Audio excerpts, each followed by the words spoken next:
Hey everyone, and welcome to The Explainer. I am absolutely thrilled you're joining us today because we are diving into a truly fascinating linguistic tapestry. We're going to explore how the Arabic language has deeply, and I mean deeply, shaped modern Hebrew. So if you're the kind of person who loves seeing how languages actually evolve and crash into each other out in the real world, you are definitely in for a treat today. Okay, let's just dive right into this because there's a pretty massive misconception out there. If you only tune into the news, the politics, and the general noise of conflict, you might easily assume that Hebrew speakers and Arabic speakers completely isolate themselves and their languages from one another. You'd probably think there's absolutely no way Hebrew would let itself be influenced by Arabic today, but as we're going to see through the data, that is definitely not the case. The truth is, there has always been this extensive, continuous contact between Hebrew and Arabic in the Holy Land. And Arabic, it has profoundly left its mark. So here's our roadmap for today. First, we'll look at the medieval roots and the language's revival.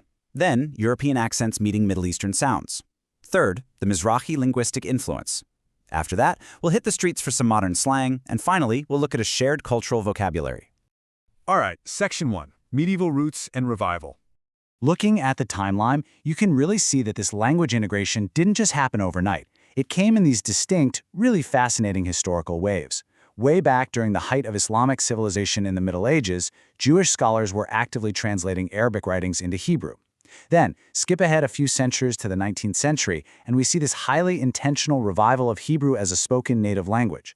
And finally, a huge demographic shift in the 1950s and 60s when Mizrahim immigrants arrived in Israel. We're going to unpack each of these waves right now. So during that first wave in the Middle Ages, Jewish scholars translating Arabic texts actually ran into a pretty big problem.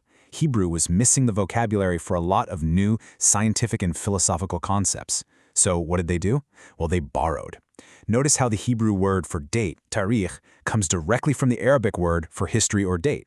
And it's the exact same story with the medical term for nerve. Atzab in Hebrew stems straight from the Arabic asab. They basically just used related roots and word patterns to bridge the scientific gap. Fast forward a bit to the 19th century, and enter Eliezer ben Yehuda, widely considered the father of modern Hebrew. He dedicated his life to reviving Hebrew as a daily spoken language. But to actually pull that off, he desperately needed more words. Interestingly, he explicitly told the Hebrew Language Committee that to fix these vocabulary gaps, they shouldn't just borrow words at random. As this quote shows, he wanted them to intentionally use modern Standard Arabic as a model. Since Arabic is a fellow Semitic language, he encouraged building brand new Hebrew words based on Arabic roots, but applying Hebrew grammar rules to them. And I love this next example because it brilliantly illustrates how language acts as a literal cultural metaphor. The Arabic word sabr refers to a really tough kind of cactus. Well, Hebrew adopted this as sabar, or colloquially, sabr. And today, that word is famously used to describe a native-born Israeli Jew. Why? Because of the cactus metaphor, you know? Tough and prickly on the outside, but totally soft and sweet on the inside. It is a perfect example of an Arabic root deeply embedding itself into modern Israeli identity. But it wasn't just single, isolated words either. We also see this massive structural influence through something linguists call loan translations. In Arabic, if you tell someone sabah el-khair, meaning good morning, the standard, really beautiful response is sabah en-nur, which means morning of light. Well, Hebrew just lifted this exact conversational structure. The Hebrew greeting Boker Tov is answered with Boker Or, which literally translates to morning of light. They replicated the exact blueprint of the Arabic phrase using existing Hebrew words. Moving on to Section 2, European Accents, Middle Eastern Sounds.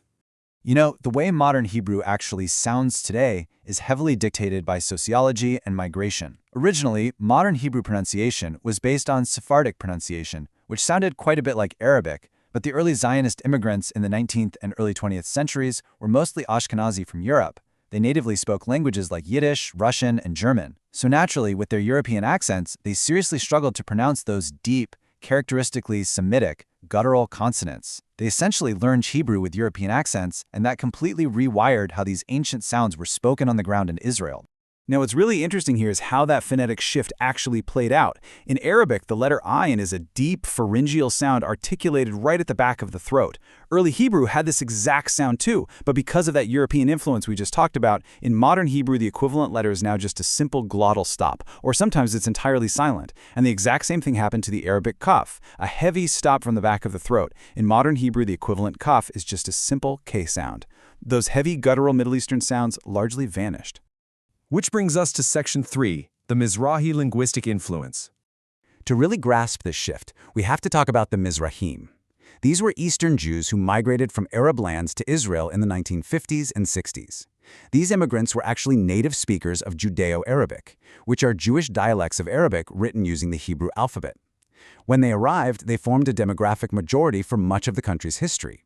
And because they were learning Hebrew as a second language, they naturally and almost seamlessly infused colloquial spoken Hebrew with their native Judeo-Arabic vocabulary.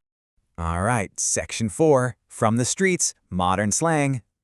Slang is where a language really comes alive, right? It bubbles up from the innovative, everyday speech of the people and then inevitably spreads to the mainstream. Just look at these incredible examples. Shufani comes from an Arabic phrase meaning, look at me, people. But in Hebrew slang, it's morphed into a noun for a huge show-off or an attention seeker. Mastul comes straight out of the Arabic word for drunk or intoxicated and means the exact same thing in Hebrew today.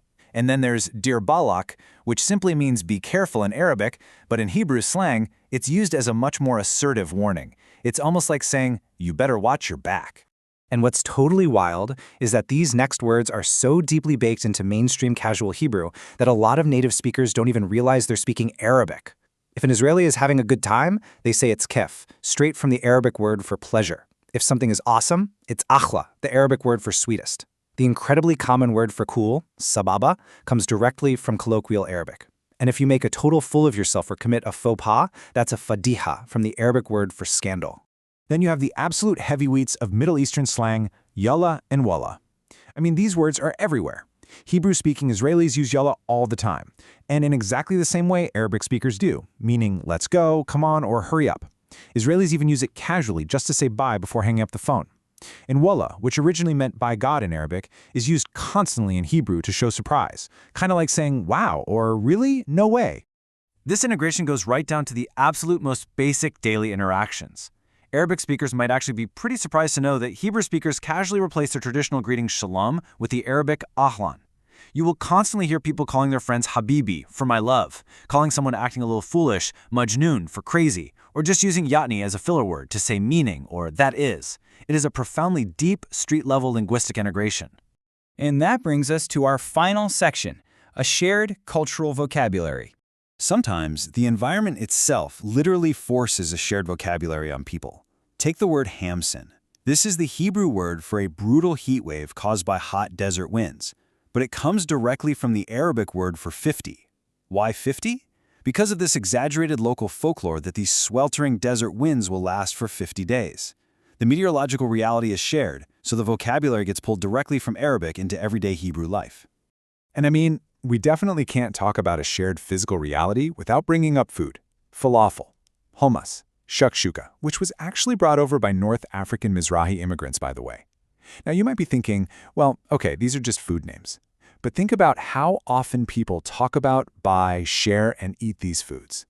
Hearing and speaking these Arabic names represents a massive, everyday linguistic reality for absolutely everyone living in the region.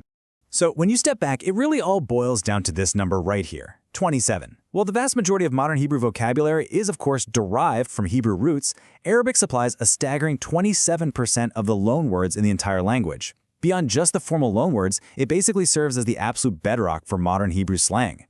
Which leaves us with a pretty provocative question. If two cultures share so much of their daily voice, from the way they literally say hello to the way they express joy, frustration, and surprise, how deep does the political divide truly go? Despite all the really loud noise of conflict we constantly see in the news, this explainer highlights something profoundly hopeful. Language always finds a way to build a shared human bridge. Thank you so much for hanging out and exploring this incredible linguistic connection with me today. Keep learning, keep questioning, and I will see you in the next explainer.